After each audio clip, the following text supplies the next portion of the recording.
I'm Al Neely with Neely Pest Control, and we're starting our segment on the most common insects that you'll come across in the Hampton Roads area. And we're going to start with the spring season. And in the spring season, we have a number of insects. The one we're going to talk about today is going to be the eastern subterranean termite. Eastern subterranean termites are the most prevalent termites in the Hampton Roads area. All subterranean termites are social insects, which means that they have different castes to their colonies. They live underground and have various castes to their colonies. They have a king, a queen, a worker termite, the adolescent termite, which is called a nymph, and they also have a termite that defends the colony called the soldier termite. In the spring, you'll see the winged reproductive termites, and those are the ones that are most commonly seen. Oftentimes, the winged reproductive termite is confused with an ant. And they're both called swarmers. The difference between the two are the noticeable body segments of the insect. All insects have 3 segments to their body: a head, a thorax, and an abdomen.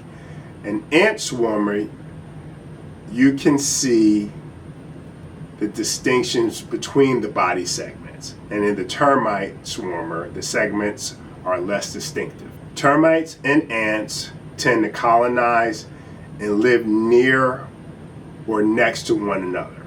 They're in constant competition. That's why you have to have a soldier termite. The ants will eat the termites.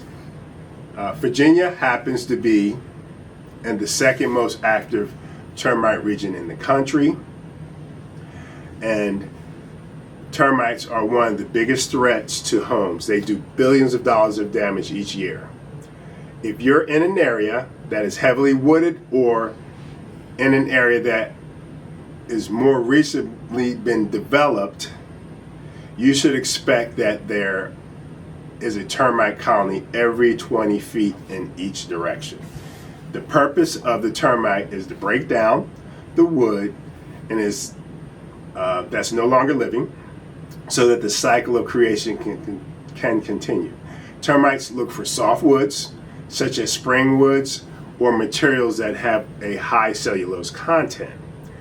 Termites will also attack wood that has a high wood to moisture content. The termite colonies are 5 to 6 feet below the surface, below the frost line, and that's where you'll usually find the king and the queen. The workers, they forage for food. So they'll tend to come up to the surface, find the food source, they'll eat it, then travel back down, regurgitate it, and feed the colony. The worker termite is primarily made up of water, and because of that, they have to stay below the surface of the ground to avoid the elements, especially the sun. As a consequence of this, the worker will build mud tubes which are humidified. They will use these tubes to travel to the surface of the ground. They will also, usually you'll find soil mixed with wood that they consume, so that they'll never be exposed to the elements. If exposed to the elements, a worker termite will simply dry up and die. So, I'll tell you a little story. I was doing an inspection on the home, and it had a serious infestation. The infestation was so bad that you could actually see the freestanding termite tubes. And they were from the beam coming down to the ground. These mud tubes look like stalactites, and they're often called drop tubes. When you have termites that bad, the house is most likely uninhabitable. One of the things that I always have a conversation with about people is, I'm on a slab or I'm on a crawl space. Termites need only about a 2 millimeter crack in the foundation to reach a food source. The thoughts that people have about the foundation of a home and the vulnerability to termite activity, something that usually is misconstrued.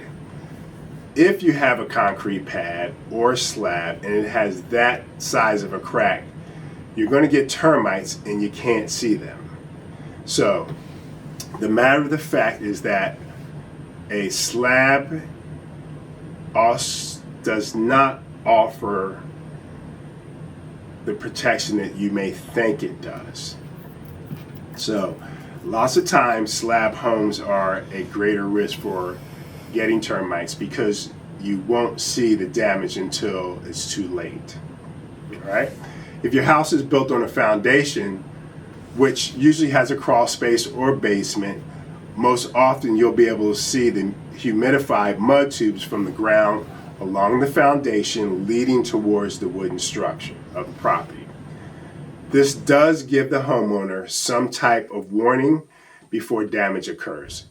It's important to make sure your home is regularly inspected, as it's not a surprise for you to have termites and then you're incurring thousands of dollars of damage.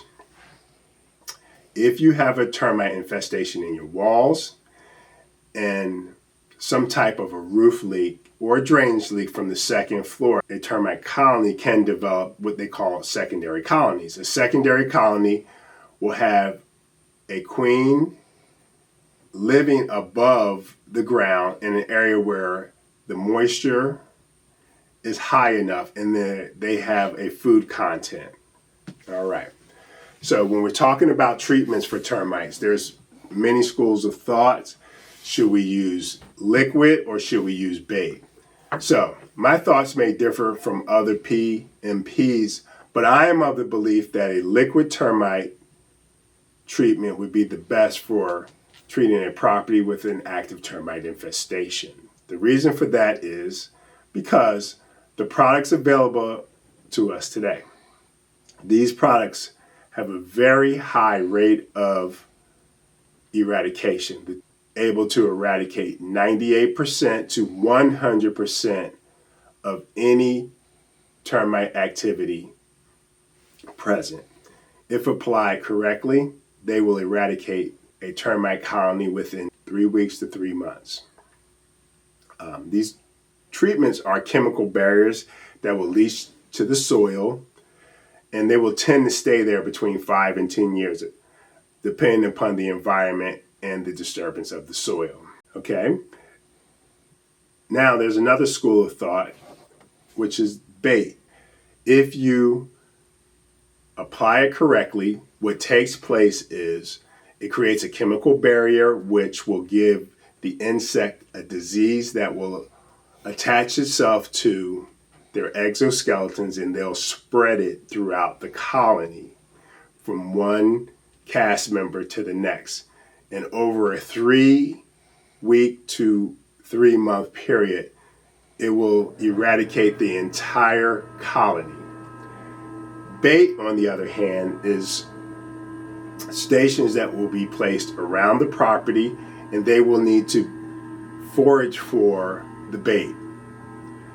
The bait will attack their exoskeletons as well.